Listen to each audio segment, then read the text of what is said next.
Hello everyone, मैं प्रकाश कुमार सिंह एक बार फिर से आप सभी का स्वागत करता हूं। तो आज का हमारा टॉपिक है वो पॉलिटिकल साइंस से रिलेटेड है। तो पॉलिटिकल साइंस में हम लोग आज बात करने वाले हैं मौलिक अधिकार यानी कि फंडामेंटल राइट। ये आपको आपके लिए काफ़ी इम्पोर्टेंट है क्योंकि फंडामेंटल राइट सबको मालूम होना चाहिए। एग्जाम में अक्सर इससे क्वेश्चन पूछ भी देते हैं कि मौलिक अधिकार हमारे संविधान में आर्टिकल कितने से कितने तक है।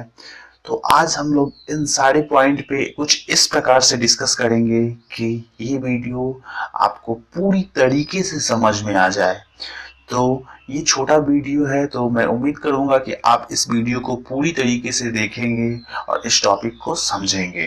तो आइए स्टार्ट करते हैं आज का टॉपिक। तो देखते हैं मौलिक अधिकार क्या होता है। तो मौलिक अधिकार को हम लोग देख लेते हैं। तो मौलिक अधिकार फंडामेंटल राइट्स। तो देखते हैं पहला पॉइंट हमारा जो है वो है संविधान के भाग 3 में इसका वर्णन है। तो जो मौलिक अधिकार है वो संविधान के भाग 3 में इसका वर्णन है। भारत के संविधान में अनुच्छेद 12 से 35 में मौलिक अधिकार का वर्णन है। कहां से कहां तक? तो 12 से 35 तक मौलिक अधिकार का वर्णन है। और भाग किस में? तो भाग 3 में। अब आगे आते हैं। तो मूल संविधान में मौलिक अधिकारों की संख्या 7 थी, पर 44वीं संविधान संशोधन 1978 के तहत संपत्ति के अधिकार को हटा दिया गया और संविधान के अनुच्छेद 300A के अंतर्गत वैधानिक अधिकार में रखा गया।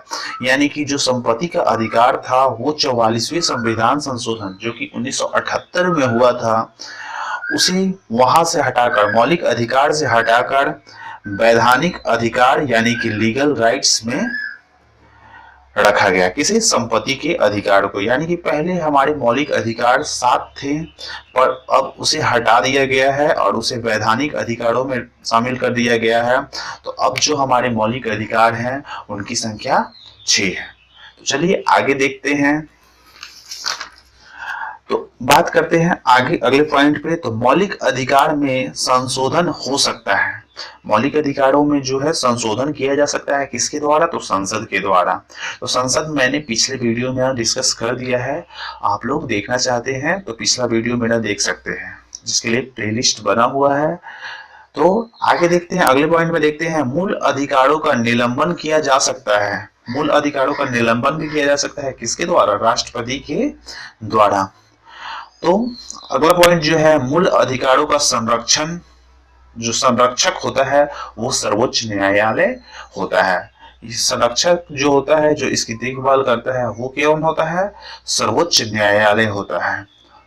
अब आते हैं मूल अधिकार कौन कौन से हैं। जो 5 मूल अधिकार हैं उसे याद करने के लिए मैंने एक ट्रिक बनाया है जो कि कुछ इस प्रकार से है, आप लोग के सामने है। तो इस ट्रिक को मैं एक बार समझा देता हूं ताकि आपको समझ में आ जाए। उसके बाद आप लोग इस ट्रिक को नोट डाउन भी कर सकते हैं। मैं उम्मीद करता हूं कि आपको नोट डाउन करने की कोई जरूरत नहीं पड़ेगी, आपको ये चीज यही याद हो जाएगा। तो आइए देखते हैं वो ट्रिक क्या है। तो आप देख सकते हैं ट्रिक मौलिक अधिकार। तो ट्रिक क्या है? तो ई और एफ नाम के 2 लड़के थे। ई और एफ नाम के 2 लड़के थे।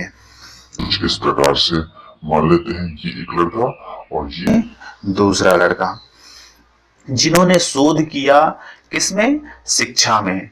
जिन्होंने शोध किया शिक्षा में। तो देखते हैं। तो अब इसको डिस्कस कर लेते हैं।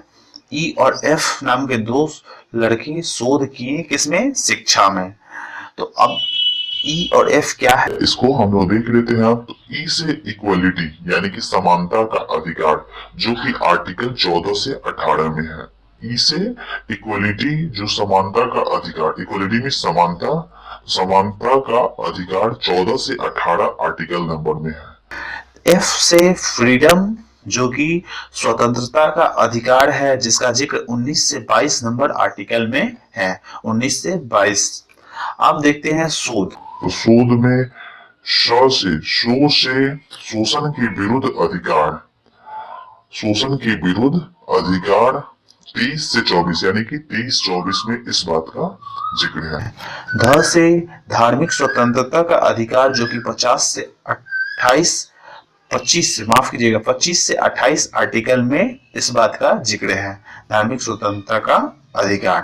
अब शिक्षा, तो शिक्षा से शिक्षा संस्कृति का अधिकार 29 से 30 यानी कि 29-30 में इस बात का जिक्र है। अब हम लोगों ने पीछे पढ़ा है कि हमारे जो मौलिक अधिकार हैं वो 6 हैं, लेकिन यहाँ 1, 2, 3, 4, 5 ही हो रहा है। तो ये 6 नंबर जो है काफी इम्पोर्टेंट है, जिसे डॉक्टर भीमराव अंबेडकर ने दिया, जिसे हम लोग संविधान की आत्मा भी कहते हैं, जो है संविधान उपचारों का अधिकार, यानी कि संविधान उपचारों का अधिकार है। तो देखिए इतने हमारे जो है ये हमारे जो है मौलिक अधिकार हैं, लेकिन बात किया जाता है कि इनको हम लोग याद कैसे करें। तो एग्जाम में ये सारे टॉपिकों से नहीं पूछता है, इसमें से जो इम्पोर्टेंट पॉइंट होते हैं उन्हीं को एग्जाम में उठाता है। तो आइए कुछ इम्पोर्टेंट पॉइंट को हम लोग देख लेते हैं जो कि हमें आसानी से याद हो जाए। तो जो ये इम्पोर्टेंट पॉइंट है कुछ इस प्रकार से हैं। तो 17 आर्टिकल 17, 24, 25 और 32 ये हमारे लिए मोस्ट इम्पॉर्टेंट है, तो इनको देख लेते हैं। तो 17 में जो है अस्पृश्यता का अधिकार, जो कि छुआछूत का अधिकार बोला जाता है, छुआछूत। तो अस्पृश्यता को गैर कानूनी घोषित किया गया है, यानी कि छुआछूत को गैर कानूनी घोषित किया गया है। उसके बाद आर्टिकल 24 में आ जाता है कारखानों में 14 वर्ष से कम आयु के वाले बच्चों को कार्य पर रखने पर प्रतिबंध है, यानी कि 14 वर्ष से कम आयु के बच्चे को हम लोग बाल श्रमिक नहीं करवा सकते हैं, ये गैर कानूनी है। 25 नंबर देखते हैं, तो देख रहे हैं धार्मिक स्वतंत्रता का अधिकार, यानी कि इस 25 नंबर में धार्मिक स्वतंत्रता दिया गया है। कोई भी व्यक्ति अपने धर्म का प्रचार प्रसार कर सकता है, इस पे कोई रोक नहीं लगा सकता।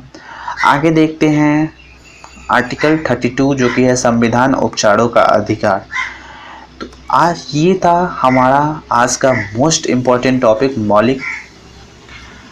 तो मैं उम्मीद करता हूँ जो आज के ये टॉपिक है वो आपको पसंद आए होंगे। तो प्लीज अपने दोस्तों के साथ इस चैनल को शेयर करें, और अगर ये वीडियो पसंद आया होगा तो लाइक करें, कमेंट करें। आज के लिए बस इतना ही। Thank you so much.